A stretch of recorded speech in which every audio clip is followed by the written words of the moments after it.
सो hey everyone, कैसे हैं आप सब लोग। मैं डॉक्टर तुषार एंड आज इस वीडियो में बात करेंगे आपके टॉपिक स्पर्म के बारे में, दैट इज़ आपका मेल गैमेट स्पर्मेटोजोआ के बारे में। इसके प्रीवियस वीडियो में हमने आपके जो female gamete that is ovum उसके बारे में अच्छे से डिटेल में पढ़ रखा है। तो अगर आपने वीडियो नहीं देखी तो उसे चेकआउट कर लेना। आपको सिंपली यूट्यूब में लिखना है ओवम पुश नोट करके, तो आपको वो मिल जाएगा वीडियो।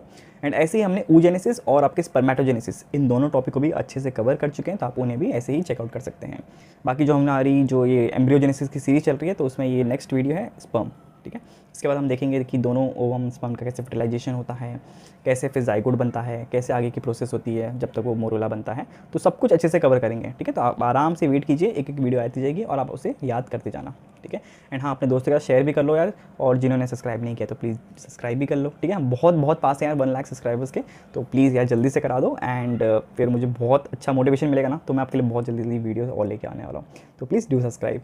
तो चलो टॉपिक को स्टार्ट करते हैं। सबसे पहले बात करेंगे इसकी डेफिनेशन को लेकर, ठीक है। स्पर्म सबको ही पता है वैसे भी, लेकिन फिर भी देख लेते हैं। The sperm is the male gamete, ठीक है। तो ये मेल गैमेट है, a highly specialised and motile cell, ठीक है। ओवम वो मोटाइल नहीं था, ठीक है, लेकिन this is motile cell which is design to deliver the paternal genetic material, ठीक है। पैटर्नल दैट इज़ आपके फादर की तरफ से जो भी जेनेटिक मटेरियल्स आएंगे वो कौन लेके जाता है, स्पर्म लेके जाएगा, ठीक है, to the ovum during the fertilisation process. Simple. So it is also haploid जैसे ओवम था, बट इसमें एक क्रोमोसोम एक्स या वाई होगा एक्स्ट्रा, ठीक है। And much smaller than the ovum, इसका साइज़ भी ओवम के कंपैरेटिव काफ़ी छोटा होता है, क्योंकि इसको सिर्फ इसका काम क्या है, मेनली आपके जेनेटिक मटेरियल को ट्रांसफ़र करना है। वहाँ पे ओवम में काफ़ी सारा साइटोप्लाज्म भी था, क्यों, क्योंकि इसको न्यूट्रिशन भी प्रोवाइड कराना है आगे जब तक वो इम्प्लांट नहीं हो जाता, तो इसलिए इसका साइज़ भी बड़ा है, ठीक है। तो इसका साइज़ कितना है, इसका अराउंड 50 to 60 माइक्रोमीटर्स के करीब है।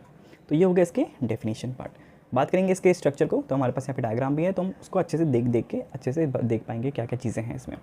सो the sperm is divided into head, neck, एक मिडल पीस, ठीक है, और टेल। अब टेल 2 पार्ट्स में डिवाइड हो जाएगी, एक होगा प्रिंसिपल पीस एंड एक होगा एंड पीस। सिंपल। तो आपका हेड हो गया, नेक हो गया, मिडल पीस हो गया, प्रिंसिपल पीस हो गया, एंड आपका एंड पीस हो गया ऑफ द टेल। सबसे पहले बात करेंगे आपके हेड को लेकर, ठीक है। So as you can see this is the head portion, ठीक है। अब इस हेड का जो साइज़ है it is around 4 to 5 micrometres, ठीक है, याद रखना। सबसे पहले आपको दिख रहा होगा इसमें दिस येलो लेयर, ठीक है, एक येलो सा कोई कंपोनेंट दिख रहा है इसके हेड पे आगे से एज अ हेलमेट। तो ये क्या होता है, this is the acrosomal layer. तो एक्रोसोम क्या होता है, it is a cap like structure covering the anterior 2/3 of the nucleus. अब ये बीच में न्यूक्लियस है ब्लैक कलर का, तो इसका जो ये है, अगर इसको मैं ऐसे डिवाइड करूँ, ठीक है, तो जो आगे का 2/3 पोर्शन है दिस वन, ये कौन कवर करके रखता है, this is covered by the acrosome. इसका क्या फंक्शन है देख लेते हैं। So it contains the enzyme such as hyaluronidase और आपका एक्रोसिन। तो ये 2 इसके पास एंजाइम्स होते हैं, ठीक है। इसका क्या काम है, these enzymes help the sperm to penetrate the protective layers of the ovum. हमने पिछले वीडियो में बात की थी, 2 प्रोटेक्टिव लेयर्स हैं। सबसे बाहर होता है आपका कोरोना रेडिएटा, और उसके बाद एक थिक ट्रांसपेरेंट लेयर क्या होती है आपकी, जोना पेलिसिटा, ठीक है। सो ये दोनों लेयर आपका कोरोना रेडिएटा और जोना पेलिसिटा, इन दोनों को पेनिट्रेट करना है, तो उसके लिए एक एंजाइम चाहिए होता है उसके पास। तो ये 2 एंजाइम उसके पास होंगे, जिसके थ्रू वो क्या करेगा, उसे हटाएगा अपने रास्ते से, और तब जाके अच्छे से पेनिट्रेट कर पाएगा ओवम में। तो बात करेंगे इसके बाद, जब ये 2 लेयर चले जाएंगी, ठीक है, तो सबसे पहले जब हम फर्टिलाइजेशन देखेंगे ना प्रोसेस, तब अच्छे से और डीपली समझेंगे कि कैसे ये एक्रोसोमल रिएक्शन होती है यहाँ पे, और यहाँ पे आपका ये पूरा परफोरेट हो जाता है। ये पूरा सरफेस परफोरेट हो जाएगा, तब क्या हो जाएगा, ये आगे का जो ये भी पूरा पार्ट है ये निकल जाएगा, खाली हो जाएगा। अब यहाँ पे सिर्फ न्यूक्लियस है जो कि ट्रांसफ़र होगा आपके ओवम के अंदर, ठीक है। तो सेकंड पार्ट आपके पास न्यूक्लियस आ गया यहाँ पे। सो it contains the haploid chromosome 23 और प्लस एक्स या वाई क्रोमोसोम, ठीक है। It carries the paternal genetic material, जैसे हमने ऊपर देखा।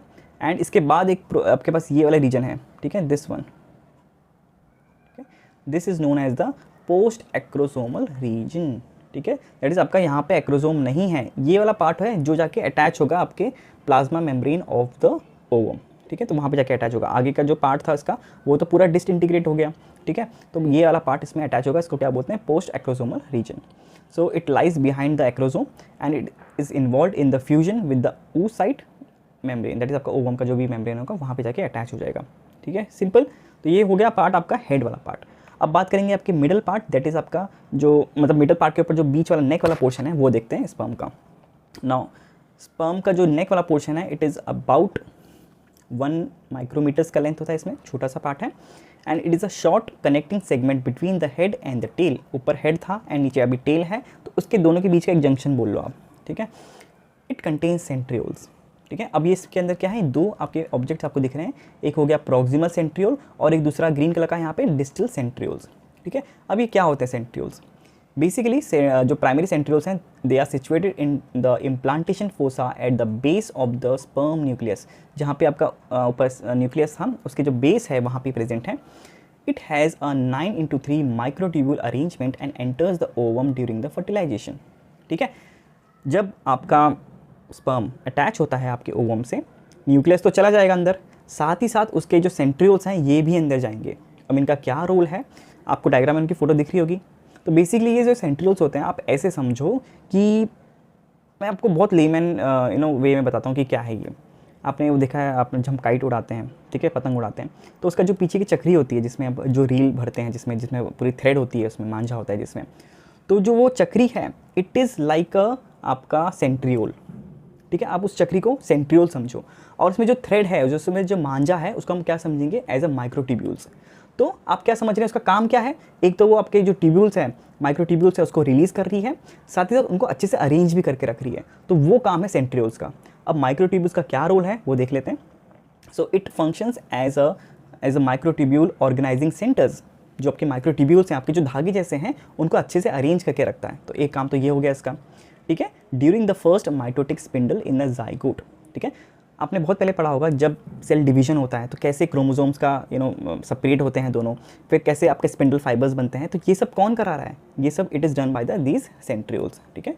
And ensuring proper chromosome separation during the first cell division. जब का फर्स्ट सेल डिवीजन कब होगा? आगे जाके जब वो जाइगोट बन जाएगा। अब जाइगोट के बाद उसको वापस डिवाइड होना है 2 सेल्स में, उसके बाद फिर 4 सेल बनेगा, फिर 8 सेल बनेगा। तो ये जो डिवीजन का प्रोसेस है, इसमें जो क्रोमोसोम्स दोनों साइड बटेंगे अच्छे से, तो वो कैसे थ्रू द स्पिंडल फाइबर्स जाते हैं, थ्रू द माइक्रोट्यूब्यूल्स जाते हैं। एंड वो कौन मैनेज कर रहा है? Those are manage by this proximal centrioles, ठीक है। और इनका अरेंजमेंट कैसा है? 9:3 माइक्रोट्यूब्यूल्स हैं, ठीक है। एंड सेकेंड है आपके पास डिस्टल सेंट्रियोल्स, ठीक है। They are located just behind the proximal centriole in the sperm's neck, ये वाला ग्रीन वाला हिस्सा। It act as the basal body from which the flagellar axoneme, that is आपका 9+2 स्ट्रक्चर इसका होगा। And it develops anchoring the tail and providing the motility required for the sperm to swim around या towards the ovum, ठीक है। इसके नीचे जो distal centriole है, ऊपर वाले का तो आपको काम पता चल गया, वो आपके उसके साथ चला जाएगा आपके न्यूक्लियस के साथ। जो नीचे वाला था उसमें बेसिकली क्या था? It is like a motor जो कि कंट्रोल कर रहा है आपके पूरे टेल को, जिससे उसकी मोटिलिटी हो और वो स्विम करके आपके सर्विक्स के होते हुए ऊपर जब तक वो ओवम के पास नहीं पहुंचता। तो वो काम किसका है? That is the job of distal centrioles, ठीक है। मैंने आपको एकदम ईजी वे में बता दिया कि सेंट्रल आपका प्रॉक्सिमल सेंट्रियोल क्या होता है और आपका डिस्टल सेंट्रियोल क्या होता है, ठीक है। So this they act as the link between the nucleus genetic part and the tail, that is the motility part. Simple, बहुत easy है। तो ये दो स्ट्रक्चर्स भी हमने देख लिए। अब बात करेंगे ये आपको जो रेड स्ट्रक्चर्स दिख रहे हैं, दीज आर द माइटोकॉन्ड्रिया, ठीक है। सो मिडल पीस है, तो मिडल पीस इसका जो लेंथ है that is around 5 to 7 micrometres and it contains the axial filaments, that is आपका कंटिन्यूशन ऑफ द फ्लैजेलम, जो कि कहाँ से निकल रहे हैं? आपके डिस्टल सेंट्रियोल से जो दो निकल रहे हैं वो आगे कंटिन्यू हो रहे हैं। उसी के बाहर से आपको ये दिख रहा है रेड कलर का, दीज आर द माइटोकॉन्ड्रिया। तो यहाँ पे वही लिखा है, it is surrounded by the filament is surrounded by a spiral mitochondrial sheath. And ये माइटोकॉन्ड्रिया का काम क्या है? इसको एनर्जी प्रोवाइड करना। ये जो आपका सेंट्रियोल है जो कि एज अ मोटर है, इसको एनर्जी प्रोवाइड करना ताकि टेल अच्छे से मूव कर सकें। So the mitochondria generates ATP which provides energy for the motility of the sperm. Clear? काफ़ी ईजी है। नेक्स्ट है इसका जो टेल वाला पार्ट है, तो इसमें टेल को अगेन हमने 2 पार्ट में डिवाइड किया है। जो मेन पार्ट है that is a principal piece and जो छोटा सा लास्ट पार्ट है that is a end piece, ठीक है।